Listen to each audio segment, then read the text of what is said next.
So, hi, ladies and gentlemen. My name is Alex Levitov. I'm a professor of medicine in East Virginia Medical School and have been a participant of 2012 expedition to study Tummo and was an advisory position with 2018 expedition for the same purpose. I will try to summarize the information that has been discovered during those two expeditions. I work as a clinical professor of medicine, basically a doctor.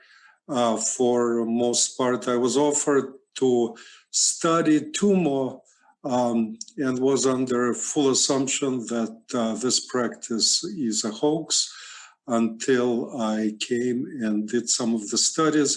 My interest in medicine is ultrasonography, and a lot of the data that will be here presented will be presented in terms of clinical ultrasound.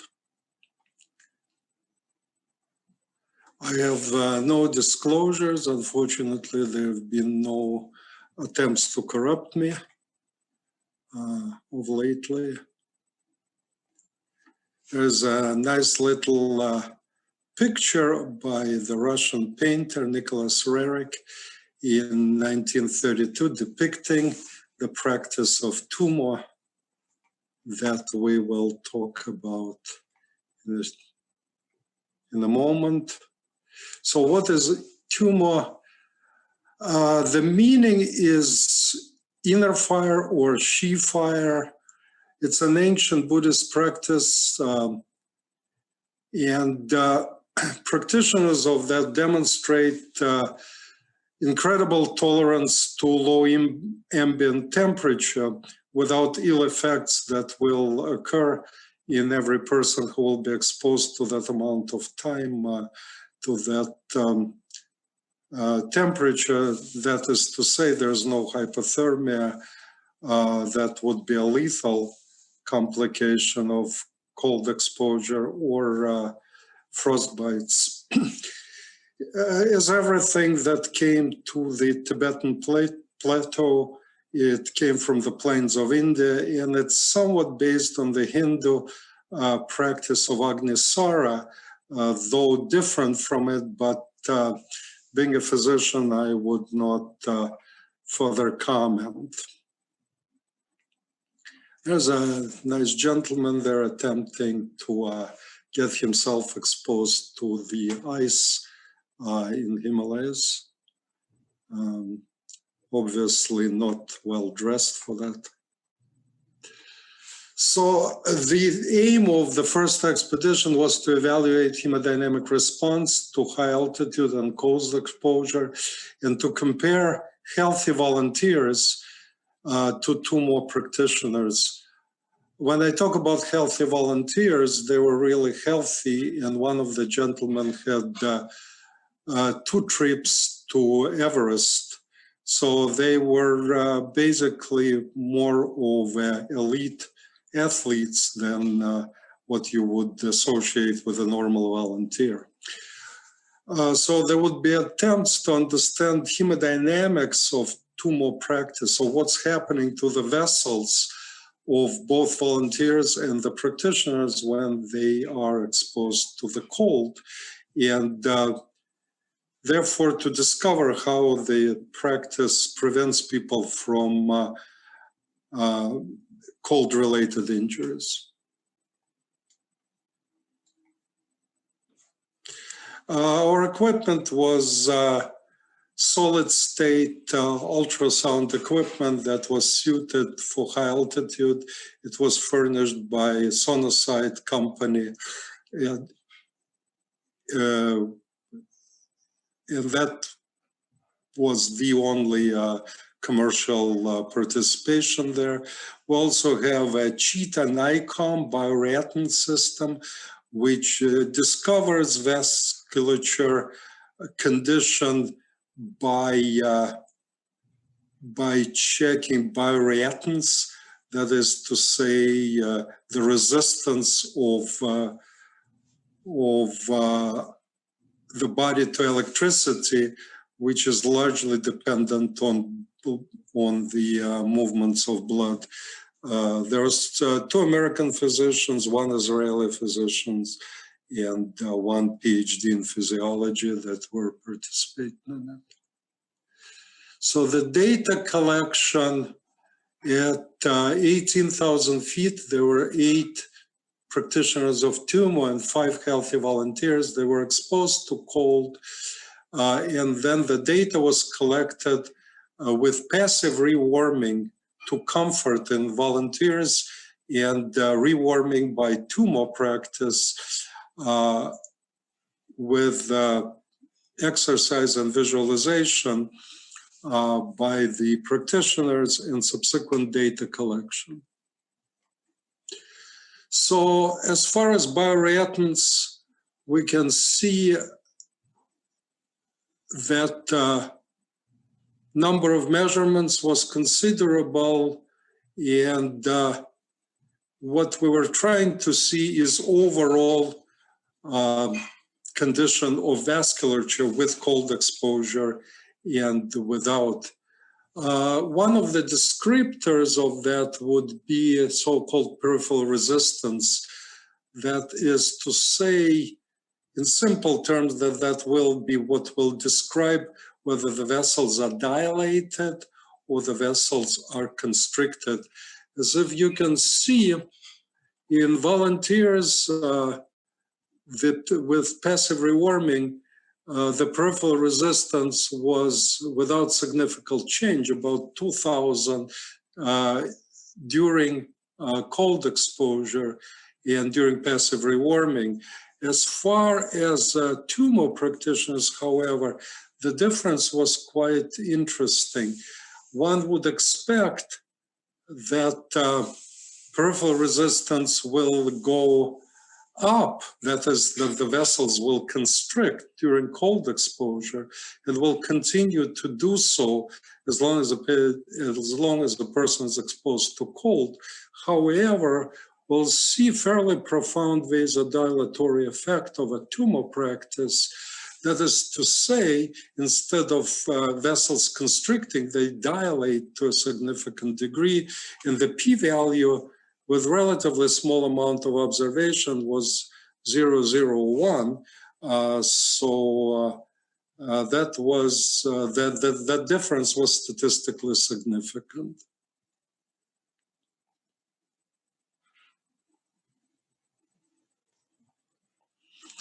So what we demonstrated that though not statistically significant, the cardiac output was higher in Tummo practitioners as opposed to elite athletes that served as healthy volunteers, and that peripheral resistance was significantly decreased compared to normal rewarming in the Tummo practitioners, showing that somehow and counterintuitively, there was a significant dilatation of all vessels as to those who practiced Tummo for warmth compared to normal volunteers. After that, we attempted to take a look at specific vasculature, and this is a result of carotid flow analysis. Carotid flow, of course, goes to the brain, and interestingly enough, almost never changes under any circumstances. Even headstands and other practices that seemingly would increase cerebral blood flow, the blood flow to the brain, actually do the opposite. It's a glial mechanism and it's a demand-driven mechanism, and therefore it tends to be very stable and not affected by much of anything. But we could see, interestingly enough, that at cold exposure, the Tummo practitioner will have a blood flow of 700 millimeters per minute to the brain. But during the practice rewarming, when visualization and the exercises are involved, it nearly doubles, which would be a result that was quite astonishing. So looking at distribution of people, male and female, there's only one female and multiple males that had the practice. That cold exposure, corroded blood flow to the brain, 300 cc's during Tummo, 500 cc's, a little less. Here nearly tripled, doubled, or nearly tripled, up, in all to the p-value of 0.005, which is statistically significant, which is remarkable to see in such a small sample. So Tummo practitioners definitely increase cerebral blood flow to the brain.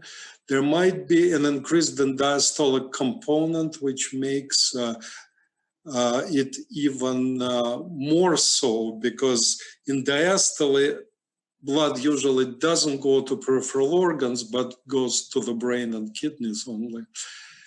It is very likely demand-driven, that is, there is an increase in brain activity and increased metabolic demands, which supported somewhat by independent functional MRI data.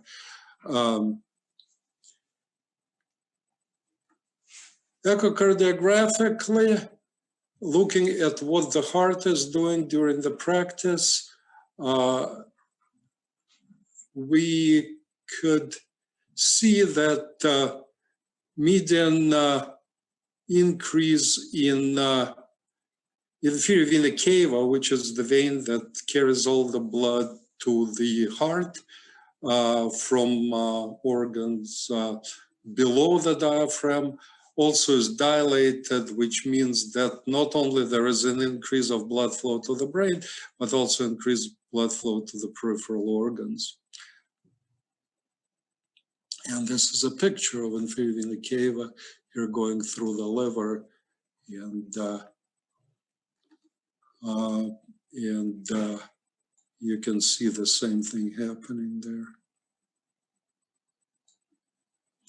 There appears to be some increase in right ventricular function, and that's easy to understand if the vessels are dilated, peripheral vessels that would require right ventricle to process more blood as it returns to the right ventricle and needs to be sent to the left ventricle and from there to the periphery. A picture of that happening for a picture that was obtained on the portable equipment at the 1,800 feet, 1,800 feet, actually 18,000 feet, I'm so sorry, of altitude. That seems to be a pretty good picture. We're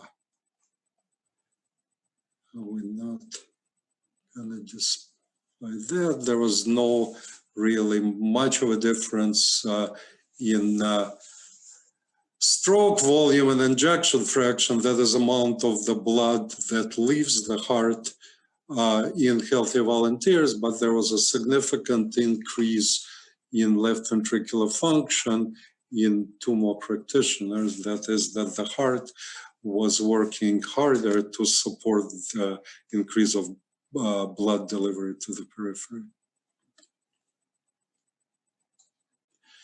Here's a result summary with significant changes being in red. There was no real significant changes in healthy volunteers of anything.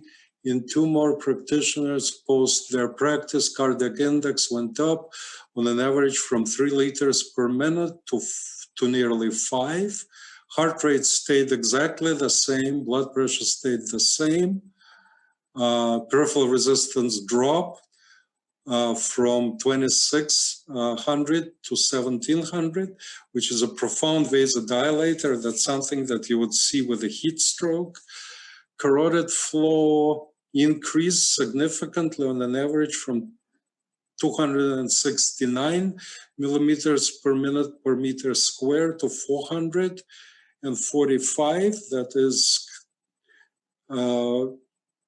remarkable increase of blood supply to the brain, ejection fraction, and that describes left ventricular function. And TAPSE, there is no reason to tell you what it is, but it describes right ventricular function. Both went up, and this is understandable, but because it needs to support the above. So thoughts and directions of further research. Certainly, it appears that the practice of Tummo breaks most of the things that we associate with a cold exposure. The cardinal cold exposure vascular response in normal people is vasoconstriction. However, in people who practice Tummo, there appears to be profound vasodilation. It's obviously an effect that is somewhat difficult to understand because you cannot dilate your own vessels. If you could, obviously people would never have high blood pressure. So there appears to be a control of vasodilation in that practice that is somewhat unique and probably neurohormonal in nature. There's maybe an increase in CNS oxygen demand, increasing in carotid blood flow. There's also interesting that most of human adaptation to cold occur with somewhat of a caloric restriction, and that's very likely why people attempt to preserve heat when quite opposite in Tummo, vasodilation would require a dramatic increase in caloric expenses in a practitioner as opposed to somebody who goes through normal adaptation to exposure to cold. So gentleman sitting under the ice here, attempting to practice, but so there is a little bit more that was done there, which is also somewhat interesting. In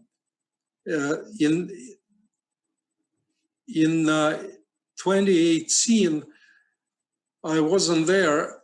In October of 2018, there was a study that attempted to correlate Tummo practice with condition of superior mesenteric artery. We were thinking that as long as the blood increases to the brain, there is also perhaps a further increase of blood flow to the splanchnic organ. And indeed, it appears to be the case to a considerable statistical significance after 100 probes that there is an increase in both systolic and diastolic flow to the mesentery, to the guts. Again, it appears to be that autonomic functions are being controlled, and it's very difficult to state of what causes it. But I also would like to point out that it's not really that unique as it appears. Certainly, if we eat a hot pepper, the ambient temperature doesn't change any, but vasodilation is produced and you feel like you're sweating. So perhaps the mechanism is not dissimilar that will fool the autonomic system into believing that it doing something that it's supposed to do. But that's just my little thought of how it's possible. Obviously, none of that has addressed the neuronal and hormonal mechanism of how that vasodilation was achieved. And this is the same Nicholas Roerich, The Mountain of Five Treasures, of which one is a wisdom, and hopefully we will acquire more wisdom as we study this practice further. And I would be more than happy to answer any questions if you have any. Alex, I will just ask a few questions just to understand better the setting. Sure. Who were your Tummo subjects? I would be happy to, if somebody else will have questions any further, I would be happy to answer them with personal emails.